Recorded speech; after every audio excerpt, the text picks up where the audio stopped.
Welcome back to Superbly Said, Advanced English Vocabulary and Phrases.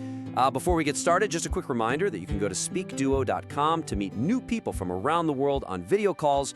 It's really the best way to practice and become more confident with your English speaking abilities. Yeah, absolutely. And we are jumping right into the material today. We're looking at SpeakDuo Lesson 1308, which comes from a Kathryn Hecht talk about raising resilient kids. But we're just focusing on the high-level idioms for advanced English learners here.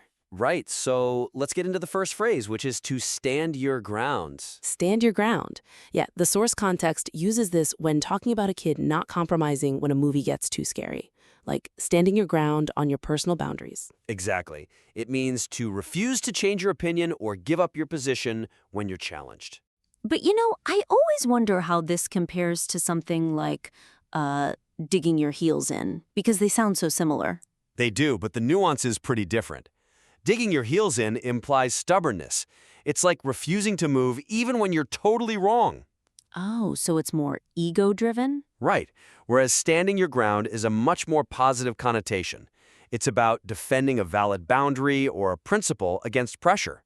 Okay, that makes sense. So in a workplace context, you might say, during the board meeting, the manager really stood her ground against the proposed budget cuts. Yes, perfect.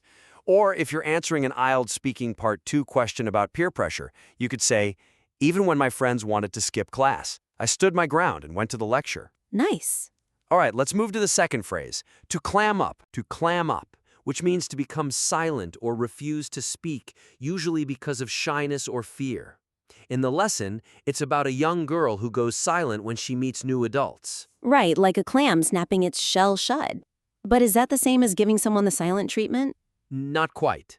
Giving the silent treatment is an active, sometimes manipulative choice to punish someone. You're choosing not to speak. Ah, so clamming up is involuntary. Exactly. It's an involuntary reaction to nervousness. Like in the workplace, a junior employee might freeze when the CEO asks them a direct question, and you'd say, he just clammed up completely. I've definitely done that. And for an IELTS exam, describing a stressful situation, you might say, I was so nervous during the presentation that I almost clammed up completely. Yeah, that's a great example. Okay, let's look at changing dynamics. The next phrase is to flip the script. To flip the script, meaning to reverse a situation or do the opposite of what is expected. The source mentions that parenting for confidence instead of fear flips the script on anxiety. Right, but people often confuse this with turning the tables. Yeah, I would probably mix those up. What is the difference there? Well, turn the tables usually implies a competitive advantage or revenge, like the loser suddenly becomes the winner. Flip the script is much broader. Oh, so it's more about changing the narrative or the approach? Exactly. Defying expected social norms.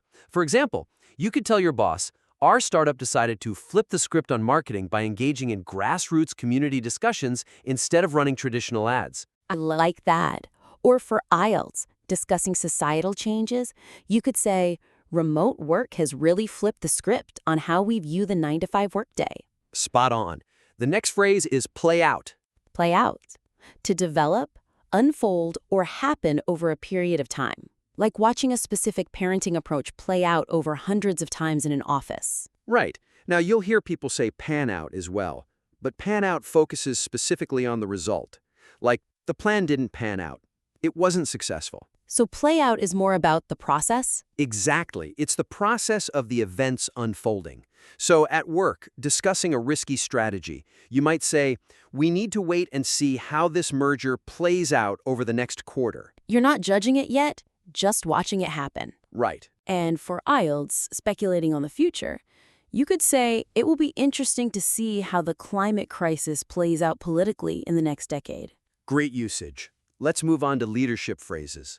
The next one is light the way. Light the way, to provide guidance or an example for others to follow, to make a path clear. The source says, one act of courage lights the way for the next person. It's a very nurturing phrase. How does that compare to blaze a trail? Blaze a trail is about being the first to do something really difficult. You're pioneering. Lighting the way implies you're making it easier or safer for others to follow you. Ah, so blazing a trail is hacking through the jungle, but lighting the way is holding the lantern for the people behind you? That is the perfect way to visualize it. So a colleague might say, our senior manager really lit the way for new hires navigating the company culture. Or for IELTS, talking about a role model, my grandmother lit the way for the women in our family to pursue higher education. Beautiful. Okay, next phrase is to cash it in, or just cash in. To exchange something for a benefit or to decide to sell a venture to take the profit.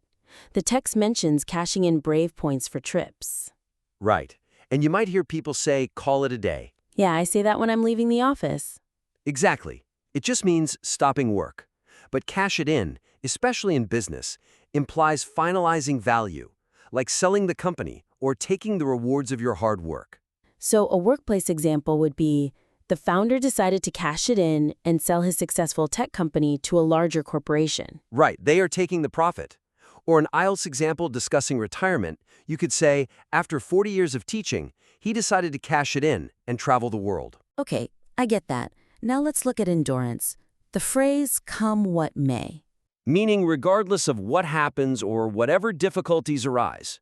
Like a mother saying she will love her child come what may. Is that the same as saying at all costs? Not quite. At all costs implies active effort and sacrifice to achieve a goal.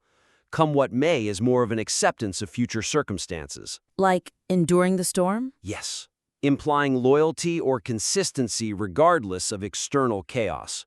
So your boss might say, we will protect our employees during this economic downturn, come what may. And for IELTS, describing personal values, I could say, I will stick to my principles, come what may. Perfect. And our final phrase before the quiz is pack it in. To stop doing something, usually because of exhaustion or because it's late. After a long day of filming, everyone was ready to pack it in. Right. Now don't confuse this with throw in the towel. Throw in the towel means quitting because you're failing, right? Like you are defeated. Exactly. Pack it in simply means to stop for the time being just because you are tired or the day is ending. Got it. So at work, the senior partner told the associates to pack it in after 12 hours of reviewing documents. Yep, just go home and sleep. Or for your daily routine in IELTS, I usually pack it in around 10 p.m. because I have an early start. Excellent. Well, I think it's time to test everyone's memory. Let's do SpeakDuo Quiz 1308. Let's do it. Listeners, feel free to pause the podcast here if you need to think about the answer. I will read the scenario and the blank, and my co-host will read the options. Sounds good. Let's go. Question 1. During the intense negotiation, the union representative refused to compromise on the safety regulations and decided to blank. Option A, firmly stand his ground. Option B, strictly hold his space. Option C, tightly keep his stance. The answer is A, firmly stand his ground. He refused to compromise, so he had to stand his ground. He firmly stood his ground. All right. Question 2. Whenever the intimidating director enters the room to ask for progress updates, the usually chatty junior developers tend to... Option A, quickly shut entirely down. Option B, suddenly clam entirely up. Option C, silently close entirely off. The answer is B, suddenly clam entirely up. They get nervous and go silent, so they clam entirely up. They clam up. Got it. Question 3. The innovative startup managed to completely blank on traditional marketing by relying exclusively on grassroots community engagement. Option A, totally alter the narrative. Option B, entirely change the storyline. Option C, completely flip the script. The answer is C, completely flip the script. They did the opposite of what was expected, so they flipped the script. Completely flipped the script. On to question 4.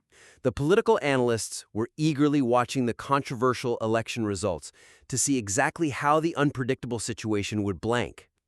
Option A, ultimately play out. Option B, eventually pan down. Option C, completely sort off. The answer is A, ultimately play out. They are watching events unfold over time to see how they play out. They play out. Halfway there. Question 5.